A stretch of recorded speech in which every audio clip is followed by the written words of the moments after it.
Give folks kind of a first-hand account of just how bad it is when you're spending time outside in those winds. Well, Patrick, it sure does feel like hurricane strength winds. I've never seen anything like it before, and you can see it's still quite windy out here on Gene Autry. Earlier today, it's been so windy in Palm Springs that at one point my shoe flew off, my sunglasses flew off, and to be honest, I've been blown around quite a few times today as well. I'd say we experienced the worst of the weather in Palm Springs. Go ahead and take a look.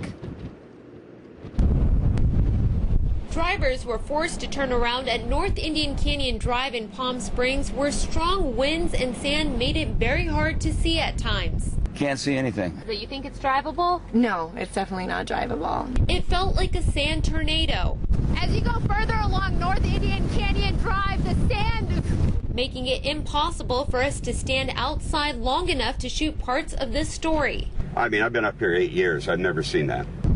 It's a dust bank. I mean, it looks like it's going to rain or whatever, but it's the wind and the sand that's just blowing. The strong winds weren't just swaying cars back and forth. They took down this power pole near Indian Canyon Drive.